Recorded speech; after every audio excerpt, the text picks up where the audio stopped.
ਭਾਰਤੀ ਕਿਸਾਨ union UP तो उत्तर प्रदेश तो कौमी प्रधान चौधरी हरपाल सिंह बलारिया की जथेबंदी है ये ते साथियों यूपी की सब तो वड्डी जथेबंदी है ये जिहदे साथी आतमजीत सिंह तुहानूं संबोधन करनगे। इत्थे पधारे सारे किसान भाइयों, मजदूर भाइयों और इत्थे दे आयोजक सरदार सुरजीत सिंह जी, फूल जी, बलदेव जीरा जी, सुखविंदर कौर जी और इत्थे दे आए मुख अतिथि गुरनाम सिंह चडूनी जी, असी सांझ पाईए। वाहिगुरू जी का खालसा, श्री वाहिगुरू जी की फतेह। मैं उत्तर प्रदेश के सीतापुर जिले तो आना, जिहड़ा लखीमपुर जिले के नाल लगता है। कि जदों सुरजीत सिंह हुणां ने मैनूं फोन किया क्या कि असी लखीमपुर के शहीदों की श्रद्धांजलि वास्ते एक प्रोग्राम जीरे कर रहे हैं, तो मेरे तो रहा नहीं गया, मैं सीधा फ्लाइट लैके सवेरे इत्थे पहुंचे। तो मैं तुहानूं हकीकत दसना चाहना, उत्थे लखीमपुर की बहुत लोगों ने बहुत गल की, मैं सबनों ध्यान नाल सुन रहा सी।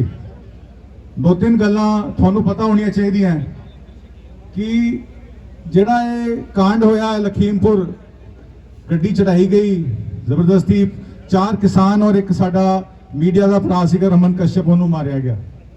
गड्डी अंदर कुचलिया भी गया, 2 बंदियां नूं गोली भी लगी और जदों पोस्टमार्टम की रिपोर्ट चो गोली नहीं आई, 302 का मुकदमा जिहड़ा दाखिल होया सी उहदे मुंडे ते होम मिनिस्टर ते, वो 302 का मुकदमा जिहड़ा है हजे वो तहकीकात चल रही है, हजे पक्का नहीं होया।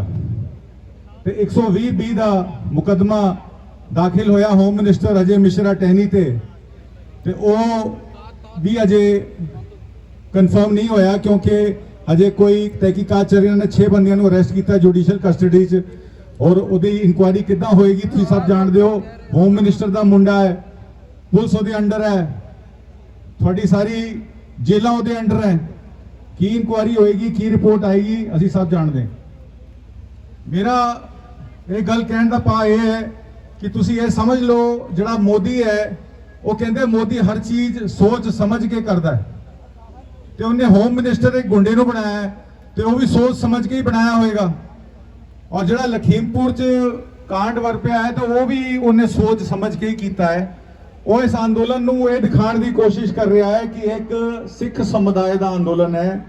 तुसीं लखीमपुर जाओ, तुसीं पंजाब जाओ, तुसीं हरियाणा जाओ, तुसीं दिल्ली जाओ, तुसीं किथे भी जाओ, ये संघर्ष वो दिखा रहे ने कला सिखा का संघर्ष है, एक कला पंजाबियों का संघर्ष है, एक कला हरियाणा के किसानों का संघर्ष है।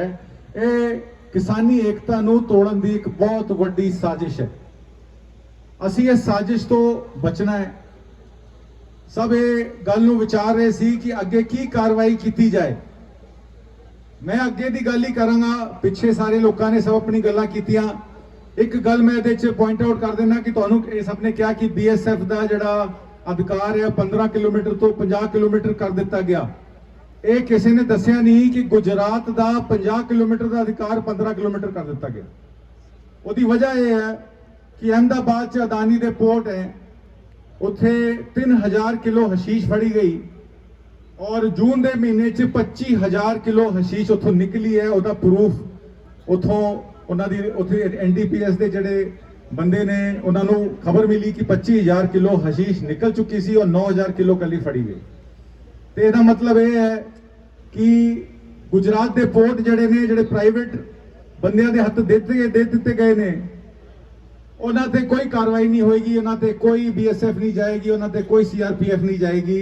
पर पंजाब ते वेस्ट बंगाल ते आसाम ते BSF का कारभार वधाया जाएगा, परेशान किया जाएगा, इत्थे लोगों को काम नहीं करन दिता जाएगा। असी ये चीज देखनी है कि ये सरकार चाहती की है, लोकतांत्रिक तरीके नाल इत्थे दा फेडरल स्ट्रक्चर हिंदुस्तान का खत्म करना चाहती है।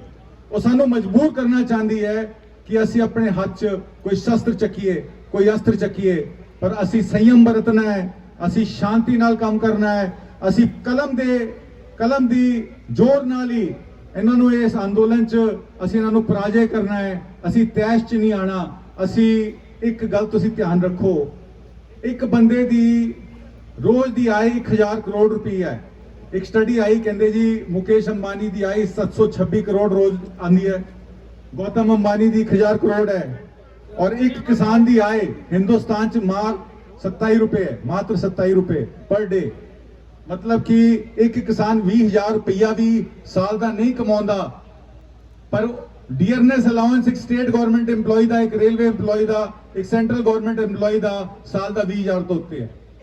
तो मतलब कितना फर्क पै गया कि एक किसान अपने बच्चों को पढ़ा नहीं सकता, अपना इलाज नहीं करा सकता, अपना घर नहीं बना सकता, पर वही central government employ state government employ की तनख्वाह 120 गुना हो गई, 150 गुना हो गई। इन्होंने 8,77,000 करोड़ के लोन माफ कर दिते कॉरपोरेट घरानियां दे, और 8,33,000 करोड़ के बैड बैंक च पाते। मतलब 17,10,000 करोड़ के कॉरपोरेट के लोन माफ कर दिते गए, पर किसान का 2 लाख करोड़ का कर्जा ये माफ नहीं कर सकते। क्यों नहीं कर सकते? क्योंकि ये चाहते ही नहीं कि किसान इस देश च रहन। वो किसानी खत्म करना चाहते ने, वो थोड़ी जमीन खत्म करना चाहते ने। मंदसौर का कांड जो होया उदों 4 किसान शहीद होए। वो जमीन का लैंड एक्विजिशन एक्ट का अंदोलन सी। उस लैंड एक्विजिशन एक्ट जो पास नहीं होया राज्य सभा च, ते ये फार्मर बिल लिया दिते गए।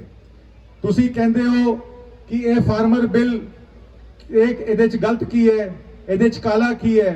ਤੁਸੀਂ ਲੋਕਾਂ ਨੂੰ ਜਾ ਕੇ ਕਹੋ ਕਿ ਇਹ ਕਿਸਾਨ ਬਿੱਲ ਪਹਿਲੀ ਗੱਲ ਤਾਂ ਹੋਣੇ ਨਹੀਂ ਚਾਹੀਦੇ। ਸਰਕਾਰ ਦਾ ਕੋਈ ਹੱਕ ਨਹੀਂ ਬਣਦਾ, ਕਿਉਂਕਿ ਇਹ ਫੂਡ ਸਟਫ ਨਹੀਂ ਹੈ, ਇਹ ਪ੍ਰੋਸੈਸ ਫੂਡ ਨਹੀਂ ਵੇਚ ਰਿਹਾ ਕਿਸਾਨ, ਇਹ ਫੂਡ ਗ੍ਰੇਨ ਵੇਚ ਰਿਹਾ ਹੈ। ਇਹ ਪ੍ਰਾਕ੍ਰਿਤਿਕ ਉਪਜ ਹੈ, ਇਹ ਫੂਡ ਪ੍ਰੋਸੈਸ ਫੂਡ ਨਹੀਂ ਹੈ। ਇਹ ਕਿਸੇ ਵੀ ਟ੍ਰੇਡ ਕਮਰਸ ਬਿੱਲ ਚ ਨਹੀਂ ਆਂਦਾ, ਇਹ ਕਿਸੇ ਕੰਕਰੈਂਟ ਲਿਸਟ ਸੈਕਸ਼ਨ 9 ਚ ਨਹੀਂ ਆਂਦਾ। ਪਹਿਲੀ ਗੱਲ ਤਾਂ ਇਹ ਲਾਅ ਬਣਾਉਣ ਦਾ ਹੱਕ ਹੀ ਨਹੀਂ ਹੈਗਾ। ਇਹਨੂੰ ਅਸੀਂ ਸੰਵਿਧਾਨਿਕ ਤਰੀਕੇ ਨਾਲ ਲੜਨਾ ਹੈ, ਇਹਨੂੰ ਜਿੱਥੇ ਜਿਹੀ ਲੜਨਾ ਹੈ। ਇਹ ਸਰਕਾਰ ਨੂੰ ਤਿੰਨੋਂ ਕਾਲੇ ਕਾਨੂੰਨ ਵਾਪਸ ਲੈਣੇ ਪੈਣਗੇ। ਐਮਐਸਪੀ ਦਾ ਕਾਨੂੰਨ, ਐਮਐਸਪੀ ਕੀ ਹੁੰਦੀ ਹੈ? ਐਮਐਸਪੀ ਕਹਿੰਦੇ ਨੇ ਮਿਨੀਮਮ ਸਪੋਰਟ ਪ੍ਰਾਈਸ, ਨਿਊਨਤਮ ਮੁੱਲ। ਨਿਊਨਤਮ ਮਤਲਬ ਸਭ ਤੋਂ ਘੱਟ। ਅਸੀਂ ਆਪਣੀ ਜੀਵਿਕਾ ਦਾ ਹੱਕ ਮੰਗ ਰਹੇ ਹਾਂ, ਅਸੀਂ ਆਪਣੇ ਹਕੂਕ ਦਾ ਹੱਕ ਮੰਗ ਰਹੇ ਹਾਂ, ਅਸੀਂ ਆਪਣੀ ਮਿਹਨਤ ਦਾ ਹੱਕ ਮੰਗ ਰਹੇ ਹਾਂ। सरकार का कोई हक नहीं बनता साडा हक खोले। इस करके मैं थोनू यही गल कहना चाहना, थोड़ा एक वोट है, उस वोट का इस्तेमाल राजनीतिक जिहड़े धार्मिक बंदे राजनीतिक तरीके नाल इसनू पॉलिटिक्स नू खेल रहे ने, तुसी उहदी गल च बिल्कुल ना आओ। कोई धार्मिक उन्माद ना फैलाओ, और इनू लड़ाई नू संवैधानिक तरीके नाल, सियासी तरीके नाल समझ के लड़ो। जो धर्म के नां ते वोट मंगता है, जो राजनीति करता है, उन्होंने कदे वोट ना दो। जिहड़ा डेवलपमेंट के नां ते तुहाडे इलाके च काम करन दे नां ते तुहाडे हक और हुकूक के नां ते जिहड़ा इलेक्शन लड़दा है, उन्होंने वोट दो। जब तुसी वोट सही बंदियां नू दोगे तो ना गुंडे बदमाश उत्थे पहुंचणगे, ना मोदी वर्गा साडा कोई सरमाया होएगा। तो सानू इस गल दा बहुत ख्याल रखना है। अगे आने वाला टाइम बहुत कठिन है। अंदोलन नू खराब करन दी बड़ी कोशिश की जाएगी, सानू ਜਿਹੜਾ ਹੈ ਉਹ ਬਦਨਾਮ ਕਰਨ ਦੀ ਕੋਸ਼ਿਸ਼ ਕੀਤੀ ਜਾਏਗੀ। ਅਸੀਂ ਉਹਨਾਂ ਦੀ ਗੱਲਾਂ 'ਚ ਨਹੀਂ ਆਵਾਂਗੇ, ਔਰ ਤਰੀਕੇ ਨਾਲ ਸੰਘਰਸ਼ ਲੜਾਂਗੇ, ਲੜਾਈ ਲੜਾਂਗੇ। ਮੈਂ ਤੁਹਾਨੂੰ 3 ਨਾਰੇ ਦਵਾਂਗਾ, ਮੇਰਾ ਸਾਥ ਦਿਓ। ਇੱਕ ਚੀਜ਼ ਹੋਰ ਮੈਂ ਲਾਸਟ 'ਚ ਤੁਹਾਨੂੰ ਕਹਿਣਾ ਚਾਹਨਾ, ਇਹ ਇਕੱਲਾ ਕਿਸਾਨਾਂ ਦਾ ਅੰਦੋਲਨ ਨਹੀਂ ਹੈ, ਇਹ ਸਾਡੇ ਉਹ ਮਜ਼ਦੂਰਾਂ ਦਾ ਵੀ ਅੰਦੋਲਨ ਹੈ, ਇਹ ਉਹ ਸ਼੍ਰਮਿਕਾਂ ਦਾ ਵੀ ਅੰਦੋਲਨ ਹੈ, ਜਿਨ੍ਹਾਂ ਕਰਕੇ ਸਾਡੀ ਖੇਤੀ ਚੱਲਦੀ ਹੈ। ਤੇ ਜਿੱਥੇ ਵੀ ਜਾਓ ਮਜ਼ਦੂਰਾਂ ਨੂੰ ਜ਼ਰੂਰ ਨਾਲ ਲੈ ਕੇ ਜਾਓ, ਉਹਨਾਂ ਦੇ ਹੱਕ ਦੀ ਵੀ ਲੜਾਈ ਲੜੋ, ਉਹਨਾਂ ਦੇ ਹਕੂਕ ਦੀ ਵੀ ਲੜਾਈ ਲੜੋ। किसान मजदूर एकता, किसान मजदूर एकता, इनकलाब, इनकलाब। धन्यवाद। ਧੰਨਵਾਦ ਜੀ। ਹੁਣ ਮੈਂ ਬੇਨਤੀ ਕਰਦਾ ਸਤਨਾਮ ਸਿੰਘ ਬਾਗੜੀਆ